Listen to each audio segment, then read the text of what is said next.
नमस्कार, आप देख रहे हैं 4 PM। मैं हूं आपके साथ सिमरन। देश में इन दिनों चुनावी मौसम चल रहा है। विभिन्न राजनीतिक दलों के नेता विरोधियों के खिलाफ बयानबाजी कर रहे हैं, एक दूसरे की पोल खोलने में लगे हैं। वहीं लोकसभा चुनाव को लेकर सियासी सरगर्मियां जोरों पर हैं। सभी दल जनता को साधने के लिए चुनाव प्रचार में जुटे हुए हैं और देश का सियासी पारा हाई है। एक दूसरे पर बयानबाजी का दौर जारी है। सियासी दलों में वार पलटवार का दौर जारी है। सभी नेता मंच से एक दूसरे पर निशाना साध रहे हैं और जमकर बयानबाजी कर रहे हैं। इसी क्रम में यूपी के बाद देश के सबसे बड़े लोकतंत्र में सियासी पारा 7वें आसमान पर है। 3 चरण के बाद अपनी सत्ता को जाता देख बौखलाई बीजेपी नेता के जो सुर हैं वो बदल गए हैं और विपक्ष को लेकर अनर्गल बयानबाजी कर रहे हैं।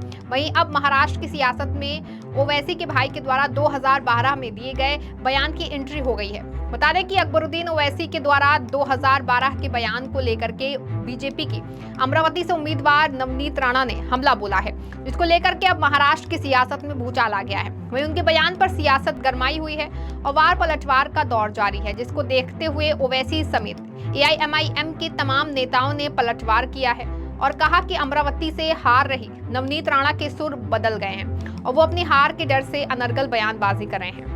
आपको बता दें कि अमरावती से बीजेपी उम्मीदवार नवनीत राणा ने ओवैसी ब्रदर्स पर विवादित बयान दिया है। नवनीत राणा ने हैदराबाद में अकबरुद्दीन ओवैसी के बयान को लेकर कहा कि ये छोटा भाई बड़े भाई है ना, छोटा भाई बोलता है पुलिस को 15 मिनट के लिए हटा लो, तब हम दिखाएंगे कि क्या कर सकते हैं। छोटे को मेरा कहना है कि छोटे तेरे को 15 मिनट लगेंगे और हमें सिर्फ 15 सेकंड लगेंगे, और 15 सेकंड पुलिस को हटाया तो दोनों भाई को पता नहीं चलेगा कि कहां से आया और कहां को गया। वो छोटा भाई बड़ा भाई ना, छोटा और बड़ा। छोटा बोलता है कि पुलिस को 15 मिनट हटा दो तो हम दिखाएंगे बोले कि क्या कर सकते हैं। छोटे को मेरा कहना है तेरे को 15 मिनट लगेंगे छोटे, और हमको सिर्फ 15 सेकंड लगेंगे। 15 सेकंड पुलिस को हटाया,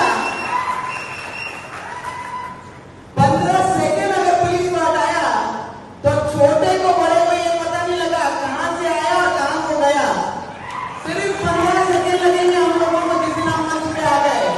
वहीं नवनीत राणा के इस बयान पर अब AIMIM नेता वारिस पठान का जवाब आया है। बता दें कि बीजेपी नेता नवनीत रवि राणा के 15 सेकंड लगेंगे वाले बयान पर AIMIM नेता वारिस पठान का कहना है कि नवनीत राणा को समझ आ गया है कि इस बार अमरावती से उनकी बुरी हार होने वाली है। वो इस झटके को बर्दाश्त नहीं कर पा रही हैं और इसीलिए ये सब बकवास कर रही हैं। अगर 15 सेकंड के लिए पुलिस हटा दी जाए तो आप क्या करेंगे? पुलिस प्रशासन क्या कर रहा है? अभी तक कोई कार्रवाई क्यों नहीं हो रही है? चुनाव आयोग क्या कर रहा है? क्या चुनावों में इस तरह के बयानों की अनुमति है?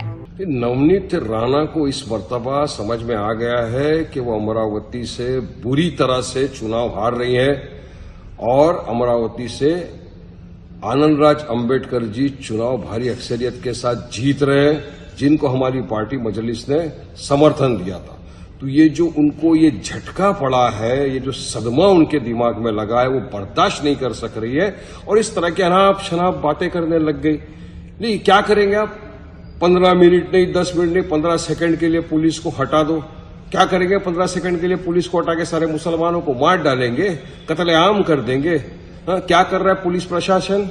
क्यों अब तक कोई कार्रवाई नहीं, कोई एक्शन नहीं? क्या कर रहा है इलेक्शन कमिश्नर? क्या ये बयान अलाउड है इलेक्शन के अंदर? हम चाहेंगे कि इलेक्शन कमिश्नर इस बात का संज्ञान ले, इस स्टेटमेंट का संज्ञान ले और इनके खिलाफ सख्त से सख्त कार्रवाई करे। अरे अब ये देखिए, बीजेपी अपनी ओछी हरकतों पे आ गई। मुसलमानों को गालियां दो, 15 सेकंड हटा दो, सबको मार डालेंगे। हाँ, पोलराइज करो सिचुएशन को, नफरत फैलाओ, देश के अंदर कम्युनल डिसहार्मनी फैला दो। बस यही इनकी मंशा रह गई है, क्योंकि उनको पता चल गया है बीजेपी को कि अब की बार 200-250 पार करना भी मुश्किल हो चुका है इनके लिए। अगर ये अल्फाज जो इन्होंने कहा 15 सेकंड पुलिस हटा दो, ये अल्फाज वारिस पठान अगर बोलता तो अब तक तो आसमान टूट पड़ता, मेरे खिलाफ FIR हो जाते, मुझे जेलों में डाल दिया जाता। मगर अब क्यों सब खामोश बैठे? तो हम तो चाहेंगे कि पुलिस प्रशासन भी और इलेक्शन कमिश्नर भी इस तरह के घटिया बयानबाजी का संज्ञान ले और इनके खिलाफ सख्त से सख्त कार्रवाई की जाए। वहीं पठान ने आगे कहा कि हम चाहते हैं कि चुनाव आयुक्त इस बयान को संज्ञान ले और सख्त कार्रवाई करे। बीजेपी को समझ आ गया है कि इस बार उनके लिए 200 से 250 सीटें पार करना मुश्किल है, जिसके लिए अब बौखलाए यूपी बीजेपी के नेता फिजूल की बातें करने में लगे हैं और जनता का ध्यान भटका रहे हैं, जिसको लेकर अब बौखलाए हुए बीजेपी के नेता फिजूल की बातें करने में लगे हैं और जनता का ध्यान भटकाने के लिए इस तरह के बयान दे रहे हैं। लेकिन जनता बीजेपी के सभी मंसूबों को समझ चुकी है और बाहर के लोकसभा चुनाव में और सिखाने के लिए पूरी तरह से तैयार है, जिसका असर बीजेपी को 3 चरणों के मतदान में दिखाई दे चुका है और आगे के भी बाकी बचे हुए चरणों में बीजेपी का पत्ता पूरी तरह से साफ हो जाएगा।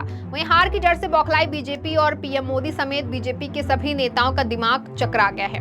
उनके पास अपने 10 साल के कामों को गिनाने के लिए कोई रास्ता नहीं बचा है। बीजेपी ने जनता को सिर्फ गुमराह करने का काम किया है और किसी भी प्रकार की कोई खास सुविधा नहीं मिली है, ना ही देश की जनता के जीवन में कई सुधार हुआ है। बता दें, बीजेपी हर मुद्दे पर फेल हुई है। महिला सुरक्षा का दावा करने वाली बीजेपी की पोल खुल चुकी है। बीजेपी के काले कारनामों की सच्चाई दुनिया के सामने आ चुकी है। बीजेपी पूरी तरह से बेनकाब हो चुकी है। वही अपने नकारापन को दूर करने के लिए जनता को भटकाने के लिए फर्जी बातें कर रही है। बीजेपी और उनके उम्मीदवारों के पास जनता को बताने के लिए कुछ बचा नहीं है।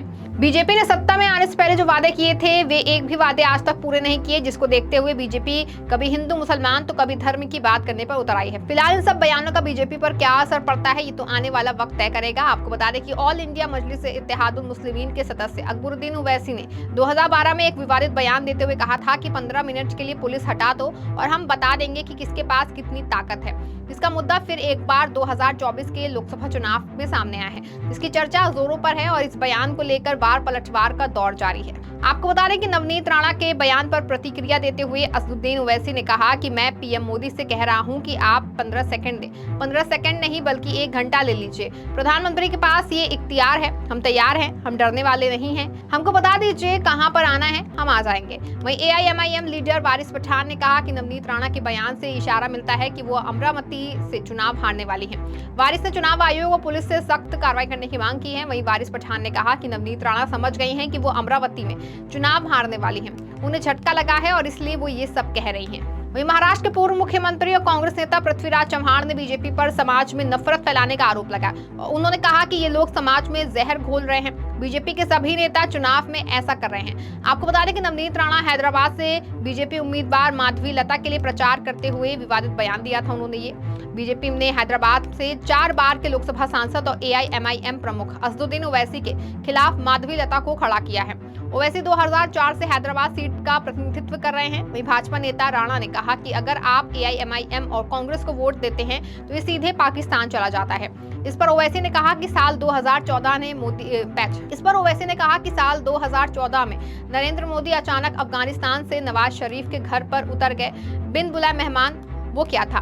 उन्हें लगता है कि भारत में सभी मुसलमान पाकिस्तानी हैं। हमें RSS की विचारधारा को हराना है। दरअसल भाजपा प्रत्याशी माधवी लता के समर्थन में जनसभा को संबोधित करते हुए नवनीत राणा ने AIMIM प्रमुख और हैदराबाद सांसद असदुद्दीन ओवैसी और उनके भाई पर जमकर निशाना साधा था। राणा ने बिना नाम लिए कहा था कि छोटा भाई बोलता है कि 15 मिनट के लिए पुलिस को हटा दो, फिर हम दिखाते हैं हम क्या करते हैं। तो मैं उनको कहना चाहती हूँ कि 15 सेकंड के लिए अगर पुलिस को हटा दो तो छोटे भाई को ये पता भी नहीं चलेगा कि वो कहाँ से आए हैं, कहाँ चले गए। उनका ये वीडियो भी राणा ने अपने X हैंडल पर पोस्ट किया है। साथ ही उन्होंने इसमें दोनों ओवैसी बंधुओं को भी टैग किया है। वहीं अब देखना ये होगा कि इस बयानबाजी का कितना असर जनता पर पड़ता है। ये तो आने वाले 4 जून को ही पता चल पाएगा। इस खबर में फिलहाल बस इतना ही। ऐसी तमाम राजनीतिक खबरों के लिए बने रहें और देखते रहें 4 PM। धन्यवाद।